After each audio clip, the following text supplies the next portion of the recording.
Hello friends, legalbuzznow.com में आपका एक बार फिर से स्वागत है। लीगल बज ऐप आप गूगल प्ले स्टोर से डाउनलोड कर सकते हैं और प्रतिदिन नए नए प्रश्नों का अभ्यास कर सकते हैं जो प्री और मेंस दोनों परीक्षाओं के होते हैं। तो आज ही गूगल प्ले स्टोर से लीगल बज ऐप डाउनलोड करें। फ्रेंड्स, जैसा कि हम सीपीसी को कंटिन्यू कर रहे हैं और आज फिर से कुछ नया सीखेंगे। आज हम बात करेंगे ऑर्डर 12 की। आदेश 12 यानी सीपीसी का ऑर्डर 12 जो है क्या प्रोविजन करता है। कई बार पूछ लिया जाता है कि ऑर्डर 12 क्या प्रोविजन करता है। तो ऑर्डर 12 स्वीकृतियों से संबंधित है, यानी ऑर्डर 12 के अकॉर्डिंग स्वीकृतियां दी जाती है और यह रूल 1 से 9 तक में बताया गया है कि स्वीकृतियों के बारे में ऑर्डर 12 में रूल 1 से 9 तक जो है सीपीसी में बताया गया है। और इसको कुछ भागों में भी बताया गया है कि स्वीकृति को कितने टाइप्स ऑफ स्वीकृतियाँ। तो स्वीकृति के अगर भागों की बात की जाए तो तथ्यों की स्वीकृति होती है पहली कंडीशन। उसी तरह से दूसरी कंडीशन है दस्तावेजों की स्वीकृति, दस्तावेजों का स्वीकार किया जाना न किया जाना। इसी तरह से अभिवचन की स्वीकृति, जो मामले से जुड़े अभिवचन है। इसी तरह से आगे करार द्वारा स्वीकृति और सूचना द्वारा स्वीकृति, यानी किसी पक्षकार को सूचना दी गई, उसको उसने स्वीकार किया या अस्वीकार किया। तो इस तरह से ऑर्डर 12 में स्वीकृतियों को कुछ भागों में बांटा गया है। फैक्ट से संबंधित, तथ्यों से संबंधित, दस्तावेजों से संबंधित, अभिवचन से संबंधित, करार द्वारा या सूचना द्वारा। तो इस तरह से ये स्वीकृतियाँ हैं। अब हम पढ़ते हैं ऑर्डर 12 का rule 1। Order 12 rule 1। Order 12 rule 1 के अनुसार कोई भी पक्षकार लिखित अभिवचन द्वारा या अन्यथा लिखित रूप से सूचना दे सकता है। यानी कोई भी अगर पक्षकार होगा उसके पास दो ऑप्शंस होते हैं, या तो वह लिखित अभिवचन के द्वारा, लिखित अभिवचन के द्वारा भी कर सकता है, पहली कंडीशन तो। दूसरी कंडीशन, वह लिखित रूप में सूचना दे सकता है। ये स्वीकृति के तरीके हैं कि या तो वो लिखित अभिवचन द्वारा कर दे या लिखित सूचना दे दे किसी अन्य पक्षकार को कि वह किसी मामले या उसकी भाग की सत्यता को स्वीकार करता है। यानी ये जो पक्षकार है वह दूसरे पक्षकार को लिखित अभिवचन के द्वारा या कोई लिखित सूचना द्वारा ये जो है सूचना देगा कि वह किसी मामले की सत्यता को स्वीकार करता है या अस्वीकार करता है। तो यानी उसके बारे में कंफर्मेशन देगा कि मैं इस मामले की सत्यता जो आपने बताया है या जो आपने बोला है उसकी सत्यता को या उसके किसी भाग को जो है उसको स्वीकार करता हूँ। तो ये ऑर्डर 12 रूल 1 है, उसके अकॉर्डिंग प्रोसेस बताया गया है कि किस प्रकार पक्षकार किसी अन्य पक्षकार से उसके मामले या उसकी भाग की सत्यता को स्वीकार करता है। तो वो लिखित अभिवचन द्वारा भी कर सकता है और लिखित सूचना के द्वारा भी कर सकता है। तो इस तरह से ये ऑर्डर 12 रूल 1 है। अब आता है ऑर्डर 12 रूल 2।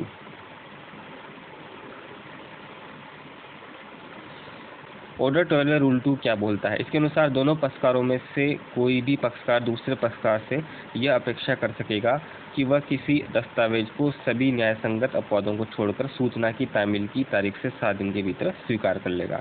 अब यहाँ दोनों पक्षकारों की बात की गई कि दोनों जो पक्षकार हैं किसी भी मामले से जुड़े हुए, तो दोनों पक्षकारों में से कोई भी पक्षकार जो है दूसरे पक्षकार से अपेक्षा करेगा कि वह किसी दस्तावेज को, यानी किसी डॉक्यूमेंट्स की बात की गई है, यानी किसी दस्तावेज को सभी न्यायसंगत अपवादों को छोड़कर सूचना की तामील से 7 दिन के भीतर स्वीकार कर ले।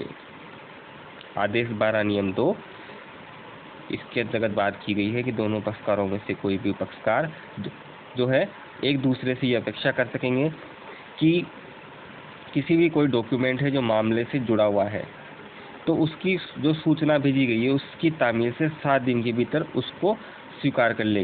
यानी जो भी डॉक्यूमेंट्स भेजा गया है या जो मामले से जुड़ा हुआ है तो उसकी जो स्वीकृति दे दे, यानी उसकी सत्यता जो भी है उस मामले से जुड़े उसको स्वीकार कर ले कि हाँ हमने ये स्वीकार किया है, जो अभी डॉक्यूमेंट आपके जो है ये भी जो दस्तावेज जुड़ा हुआ है तो उसको 7 दिन के भीतर आपको स्वीकार करना होगा। यानी 7 दिन के भीतर टाइम पीरियड दिया गया है ऑर्डर 12 रूल 2 के अकॉर्डिंग, तो दोनों पक्षकारों से न्यायालय अपेक्षा करता है क्योंकि किसी भी दस्तावेज जो किसी मामले से जुड़ा हुआ है तो उसको कोई भी पक्षकार जो है 7 दिन के भीतर उसे अपनी स्वीकृति देनी होगी उस दस्तावेज के संबंध में। तो आदेश 12 नियम 2 दस्तावेज के संबंध में स्वीकृति की बात करता है कि दोनों पक्षकार हैं उनको 7 दिन जो है उसके भीतर स्वीकार करना होगा। तो इस तरह से ये आदेश 12 नियम 2 बात करता है।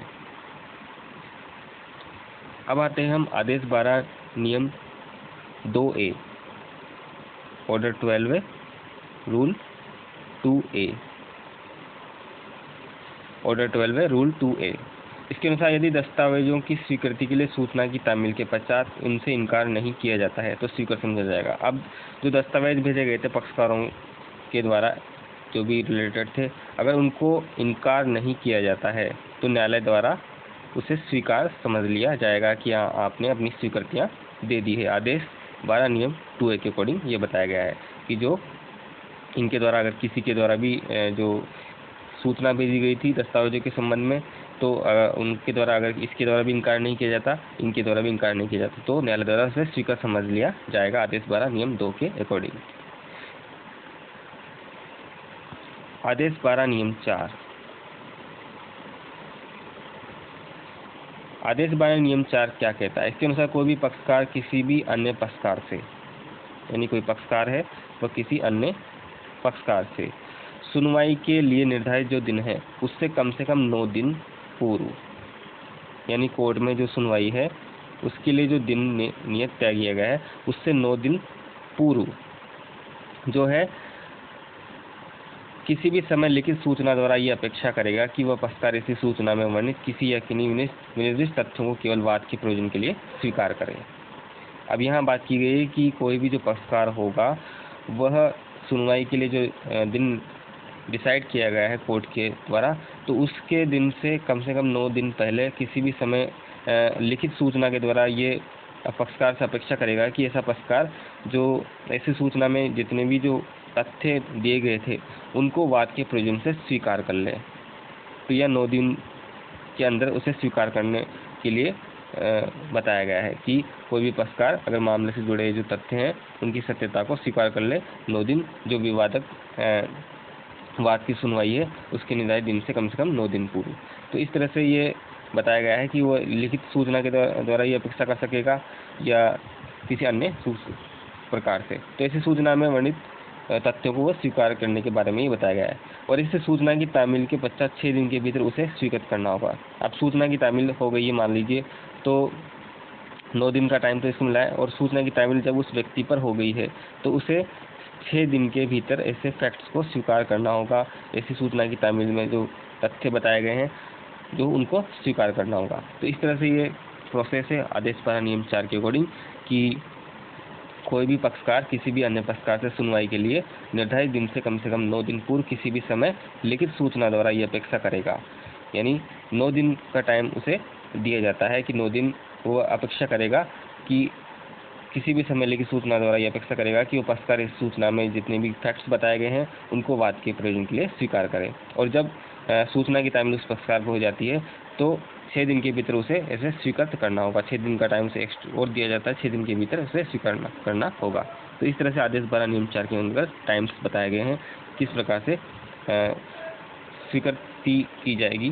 तो आदेश 12 नियम 4 के बाद इसी क्रम में आगे बढ़ें तो दस्तावेजों को या तथ्यों को स्वीकार करने से इनकार करने या उपेक्षा करने की दिशा में।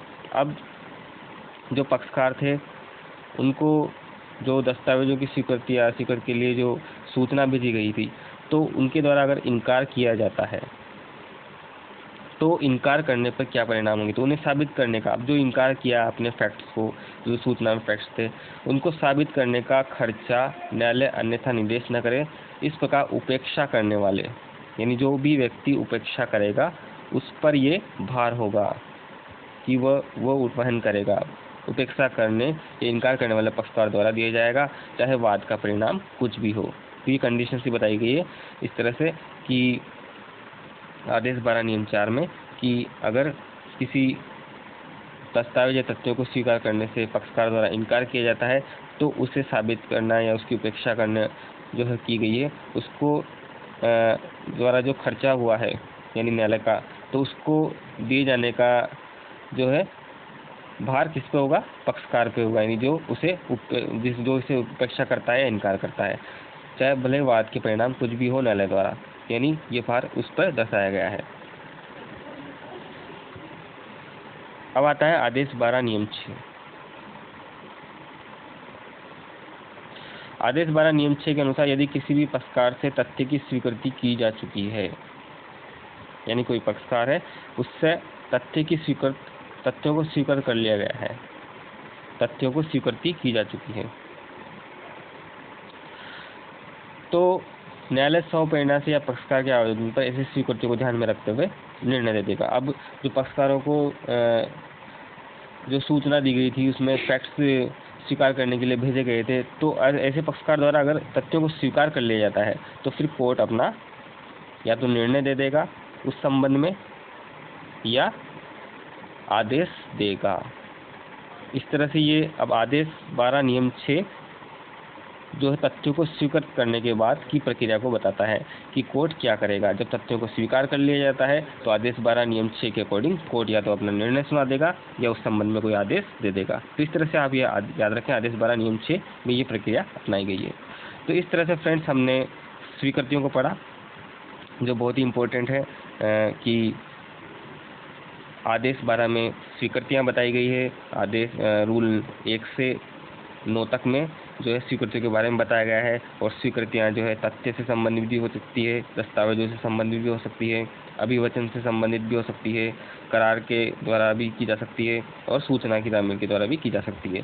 इसी तरह से आदेश 12 नियम 1 पढ़ा था हमने, जिसमें कोई पक्षकार है लिखित अभिवचन के द्वारा या लिखित सूचना के द्वारा जो है किसी अन्य पक्षकार से यह अपेक्षा करेगा कि वो मामले की किसी बात की सत्यता को स्वीकार करता है। तो इस तरह से ये स्वीकृति के लिए एक सोर्स है कि वो लिखित एक पक्षकार दूसरे पक्षकार को लिखित अभिवचन या लिखित सूचना के द्वारा ये जानकारी देगा कि आप इसमें किस बात को स्वीकार करते हैं।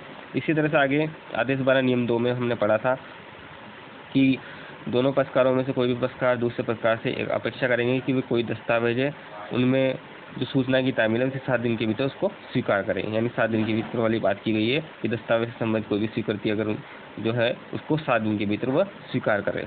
इसी तरह से आदेश 12 नियम 2A के अकॉर्डिंग अगर दोनों पक्षकारों में से जो सूचना भेजी गई थी स्वीकृति के लिए, तो उनको अगर इनकार नहीं किया जाता है तो उसे न्यायालय द्वारा स्वीकृत समझ लिया जाएगा आदेश 12 नियम 2A के अकॉर्डिंग। इसी तरह से आदेश 12 नियम 4 जो है हमें बताया था कि कोई भी पक्षकार किसी भी अन्य पक्षकार से सुनवाई के दिन जो निर्धारित दिन है, यानी जो भी सुनवाई का कोर्ट द्वारा दिन डिसाइड किया गया है सुनवाई के लिए, तो उससे 9 दिन के पहले वो जो भी फैक्ट्स हैं जो लिखित सूचना द्वारा स्वीकृति के लिए अपेक्षित किए गए थे, तो उनको 9 दिन के भीतर स्वीकार कर ले सुनवाई से पहले। और जब सूचना की तामील उस व्यक्ति पर हो गई है स्वीकृति के लिए, तो 6 दिन के भीतर वह उन्हें स्वीकृत कर दे अपनी ओर से। तो इस तरह से ये प्रोसेस आदेश 12 नियम 4 में बताया गया था। फिर इसी प्रकार से आदेश 12 नियम 4 में एक और चीज़ बताई गई थी कि अगर दस्तावेज या तथ्यों को स्वीकार करने से इनकार करता है या उपेक्षा करता है कोई भी पक्षकार, तो उसे साबित करने का जो खर्चा है उसी पर होगा और उसी पक्षकार पर होगा, चाहे वाद के परिणाम कुछ भी हो न्यायालय द्वारा। तो इस तरह से आदेश 12 नियम 4 में खर्चे की बात की गई थी कि इनकार करने पर खर्चा वहन कौन करेगा, तो वो पक्षकार ही करेंगे जो इस पर इनकार करता है या उपेक्षा करता है इस प्रकार की स्वीकृति की। इस तरह से आदेश 12 नियम 6 जो है हमें पढ़ा कि कोई भी जो तथ्य हैं या फैक्ट्स हैं उनको पक्षकार ने स्वीकार कर लिया है, तो फिर न्यायालय क्या प्रक्रिया अपनाएगा, तो न्यायालय उसके बाद फिर अपना निर्णय सुनाएगा और उसके संबंध में आदेश देगा। आदेश 12 नियम 6 में कोर्ट के द्वारा निर्णय और आदेश की बात की गई है तथ्यों और स्वीकृति को तथ्य से संबंधित जो स्वीकृतियाँ ली जाने के बाद, तो न्यायालय स्वप्रेरणा से भी कर सकता है ये और पक्षकार के आवेदन से भी कर सकता है कि अन्य पक्षकार ने स्वीकृतियों को स्वीकार कर लिया है, अब आप अपना निर्णय दें। तो कोर्ट यहाँ पे अपना आदेश या निर्णय आदेश 12 नियम 6 के अकॉर्डिंग देगा। तो फ्रेंड्स इस तरह से आज हमने स्वीकृतियों को जाना और सीखा, कुछ नई चीज़ें सीखी। इसी तरह से हम आगे वाले क्लासेस में फिर से कुछ नया सीखेंगे। तो आज के लिए इतना ही। Thank you very much.